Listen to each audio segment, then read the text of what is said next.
Hello Internet, my name is Hazel from Hazel90 Games and welcome to my first impressions of Krater. Krater is a squad-based action RPG RTS dungeon crawling game. Yeah, so that's pretty much all the words you can apply to a game, and it turns out in an interesting fashion. You will see what I mean by that quite shortly. By squad-based, you control a team of 3 people. It's going to walk us all through in the tutorial. I'll let it show you. So Hazel90 Squad, brand new game, never been played. Let's jump right in and see what it's about. This game is not terribly old. It's a little buggy. It usually works pretty good. It's got very cool music. The Krater, our home, was born in the Untergang when the old world died. The land we now walk upon was once known as Sweden, ruled by a tribe of diligent builders and fearless warriors. Nevertheless, the Untergang arrived.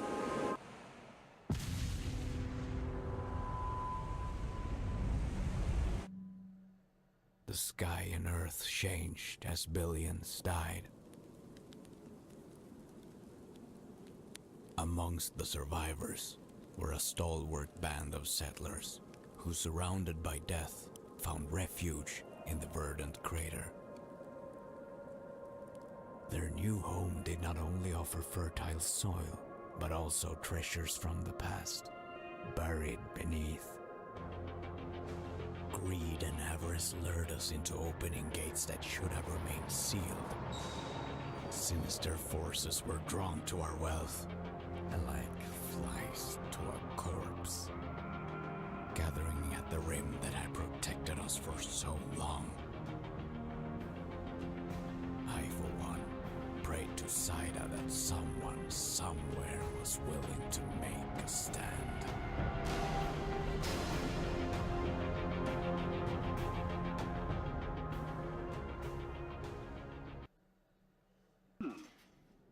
Hey, wake up!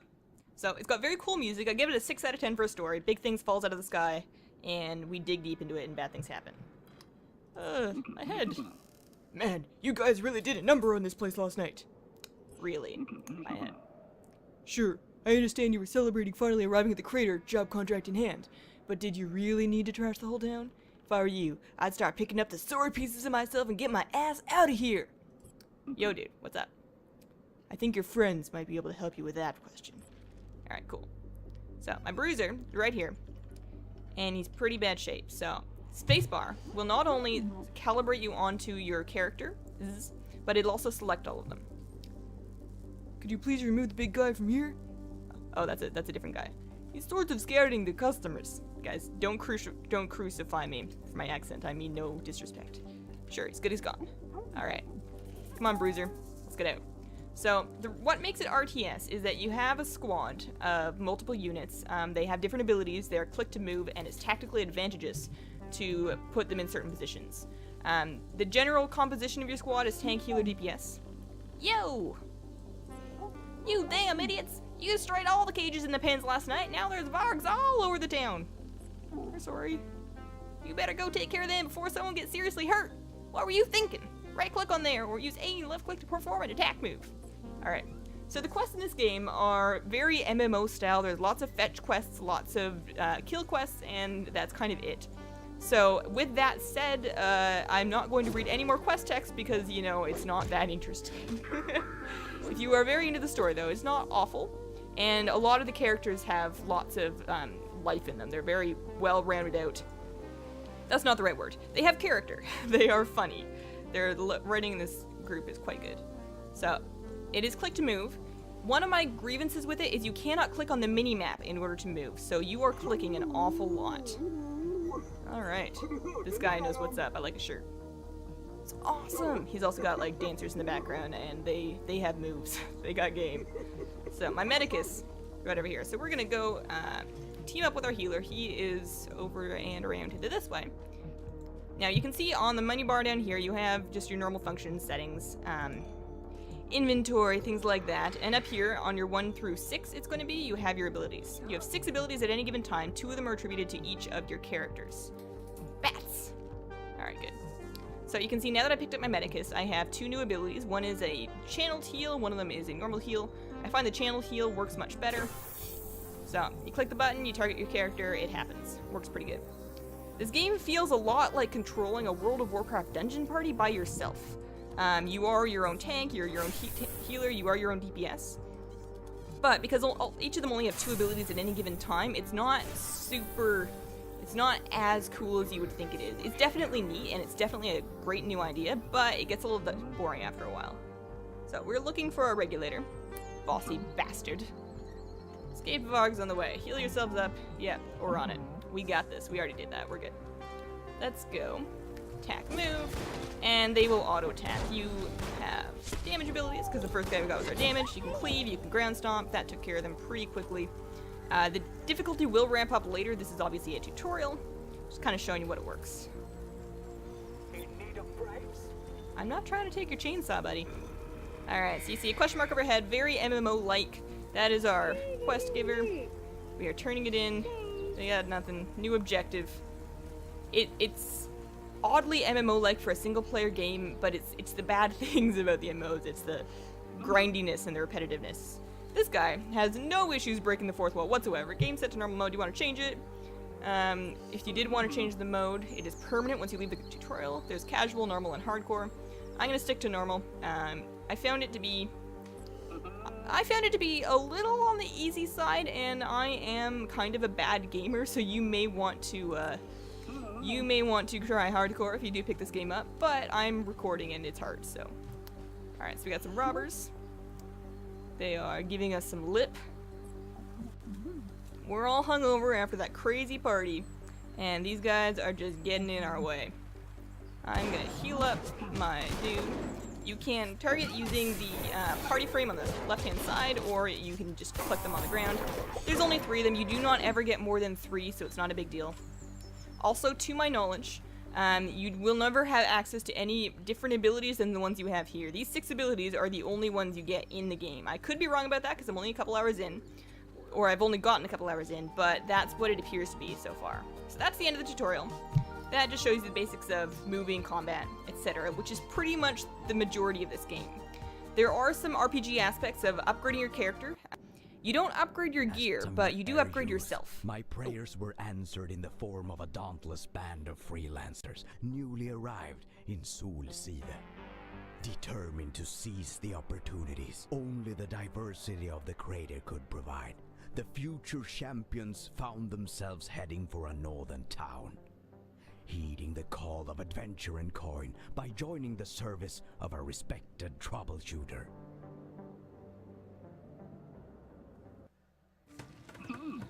Welcome to normal. Good. He always gets stuck with showing new people around. Great. We're looking for work, go talk to Elma. Pretty standard stuff. So this is your first town. This gives you the access to your first crafting as well as recruitment. So I'll show you those. We can't do any yet because we have no money because we have achieved absolutely nothing so far. But recruitment, go over talk to this guy. These are new guys you can recruit.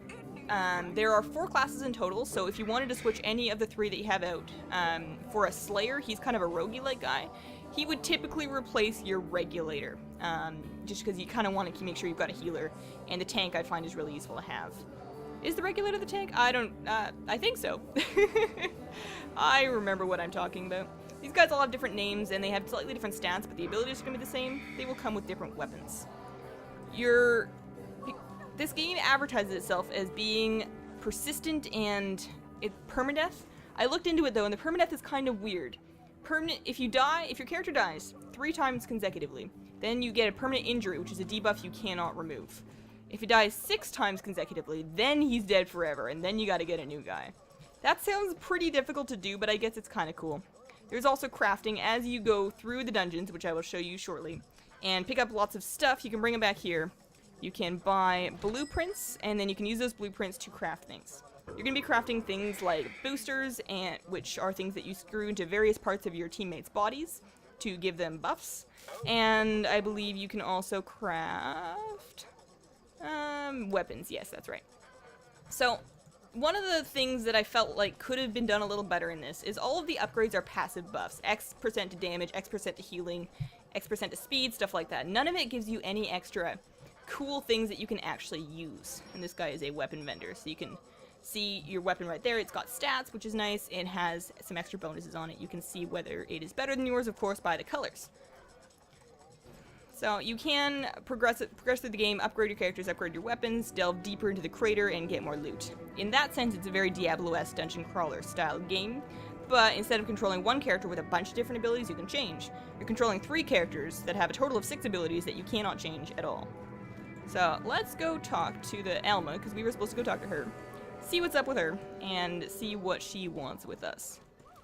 She's probably going to give us some quests. To my experience, most of the quests in this game that I've seen are either A, go talk to this person, B, go kill some stuff, or C, go get something for me, or any combination of the above. I have yet to see anything original. So she's an agency, she's going to hire us for work and stuff.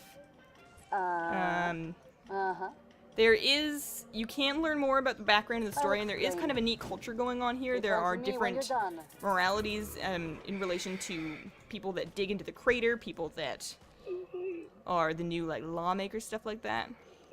She's really worried. Kids love their dog. The dog isn't a good dog anymore. Alright, I guess we can go kill their dog. How heart-wrenching. And there's lots of side quests. If you click L, which is going to bring up your mission log, a lot of these things are very similar keybinds to World of Warcraft. You can see what your keybinds are are in the options menu, and you can change them. But L is going to show you your story. You've got a main story, and then you've got, underneath that, just random, smaller side quests. Lots of those. Lots of stuff to do. Overall, completing this game start to finish, according to the internet, should take you between 15 and 20 hours.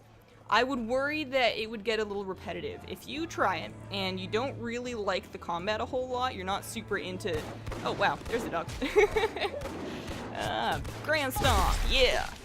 If you don't find the combat really fun, and you're not into positioning your characters and making sure that they're doing things to the best of their abilities, then you'll probably get a kick out of this game, but you probably won't finish it. If you love the combat, then by all means, there's lots of it, lots of upgrades, lots of progression, tons of stuff to do. I'd really like to get into a dungeon so you can show you what those look like. Let's see here. The graphics are really quite impressive for an indie title. I had them set to high here. You can set them to ultra. I had them on ultra. It's not really a performance issue for most computers, but I found the game had a tendency to crash unexpectedly, even though it was performing fine, so no idea. So those kids are safe. I'm not even going to try and pronounce that. Investigate this for me. Murder, pinpoint source of the problem, epidemic, pain, aggressive dogs in a basement. Alright. Go find the dude. We got some money. Cool. Good. You can use money for, again, people, gear. You can buy crafting mats, so if you didn't get all the crafting mats you want. The only thing I believe you can't buy is goo, but you can buy, like, steel parts and wood bits and stuff like that. Hello. Ooh, I like him. The, Oh, yes, of course, first things first. the voice acting in this game is wonderful. It makes me happy. So they are free diggers. We've heard about how you operate. He prefers to call it responsible entrepreneurial initiative. Well, yes. Whatever. Okay. Fine then. Oh, yes, of course, Let's go and see what's up. So, generally, you get these different dig sites, and you go down. This is what the dungeon looks like. You will go down deeper into the crater. The farther down you get, it functions on levels.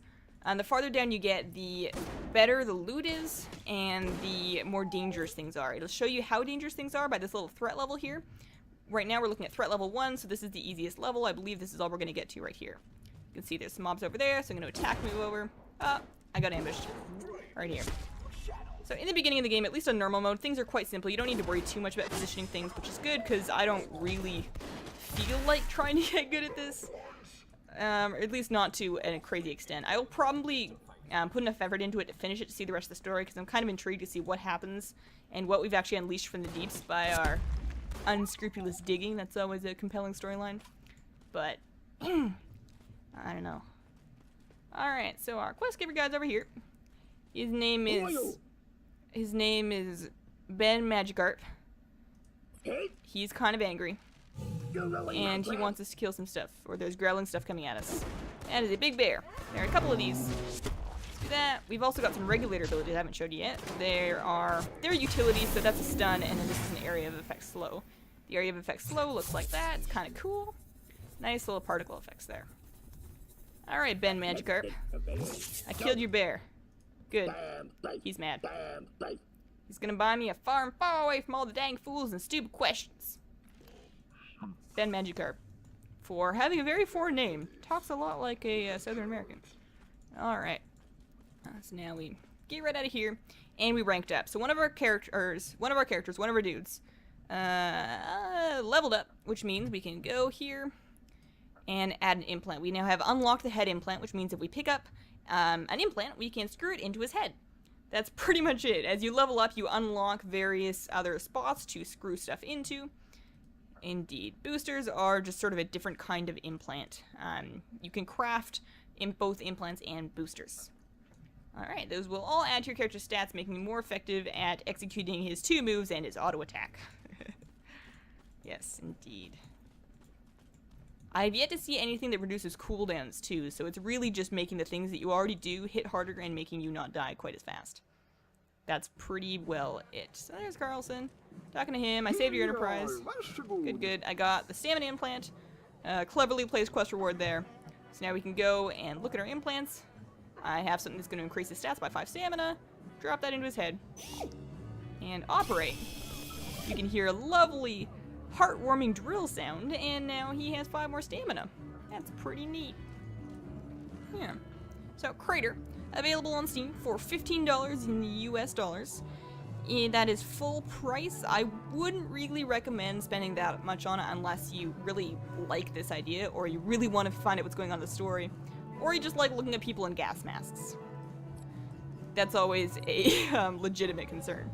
However, Steam Summer Sale is coming up. It should be starting very soon, at the time of recording of this video, of course. And if you missed it and are seeing this years in the future, there are always Steam sales not too far away. So keep an eye on it, and if it goes cheap, grab it. It might turn out to be a little bit of fun.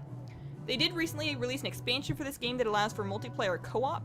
That does not mean that another player can control part of your squad. That means that you and another character, player, person, human, in real life, you both have squads, and you go through content that they have specifically designed for the co-op experience. So there isn't that much of it from what I heard, and there's no player versus player. It's all just defeating certain co-op dungeons, but you can take the loot that you got from those co-op dungeons back into your single player game. So that's kind of a neat feature. It's a free expansion, like I said, so it doesn't cost you anything else, and they're promoting the crap out of it. Every time you load in, it'll say Krater, and almost as big as Krater, it'll say co-op.